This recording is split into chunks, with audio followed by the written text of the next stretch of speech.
हम नहीं जानते कि 5वीं शताब्दी के सम्राट स्कंदगुप्त विक्रमादित्य वो राजा थे जिन्होंने उस दौर में भारत को बचा लिया था जब यूनान, मिस्र और रोम की सभ्यताएं धूल में मिलाई जा रही थीं। यह इस्लाम के जन्म और ईसाईयत के फैलने से पहले की बात है। तब चीन के पास एक बर्बर जाति बसा करती थी, हून यूं, और भारत में हूण कहा जाता था। ये कबीलाई लोग हुआ करते थे जिनका काम सिर्फ लूट मार होता था, हिंसक इतने कि जंगली जानवर भी उनके आगे कुछ नहीं थे। आज हम जो ग्रेट वॉल ऑफ चाइना देखते हैं वो इन्हीं हूणों के हमलों से बचाव के लिए बनानी पड़ी थी। उस काल में हूणों का आतंक ऐसा था कि वो जिस तरफ भी चल पड़ते थे वहां सर्वनाश तय माना जाता था।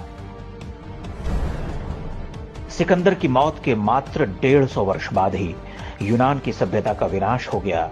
इसके पीछे भी बड़ा कारण हूणों का हमला था। हूणों के हमले भारत पर भी शुरू हो चुके थे।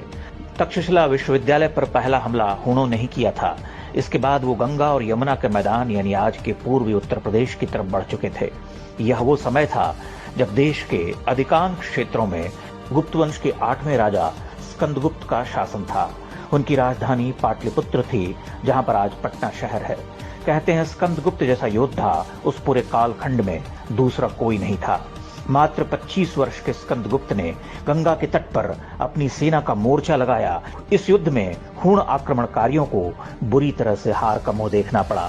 जहां पर यह युद्ध हुआ था वो वाराणसी, गाजीपुर और बलिया का गंगा किनारे बसा क्षेत्र है। स्कंदगुप्त की सेना ने पूर्वी उत्तर प्रदेश के क्षेत्र से लेकर गुजरात के सौराष्ट्र तक हूणों का पीछा किया, उनको भारत से लगभग पूरी तरह खदेड़ दिया। इसी के बाद स्कंदगुप्त को विक्रमादित्य की उपाधि मिली। ईस्वी सन 455 यानी आज से लगभग 1600 वर्ष पहले हुए इस महायुद्ध में जीत के बाद स्कंदगुप्त ने कई विजय स्तंभों की स्थापना की थी। पत्थर पर यह विजय स्तंभ गाजीपुर जिले में भीतरी नामक स्थान पर बना हुआ है।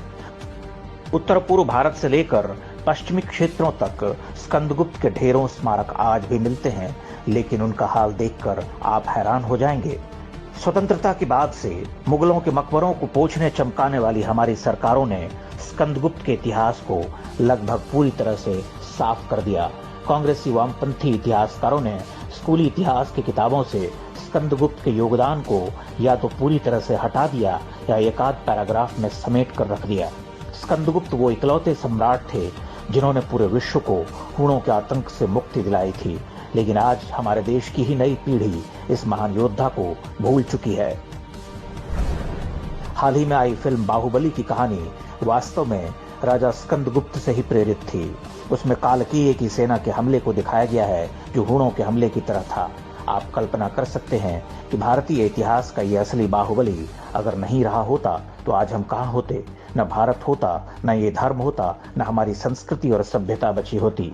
यूनान, मिस्र और रोम की तरह हमारे मिटने की कहानियां भी पढ़ाई जा रही होती।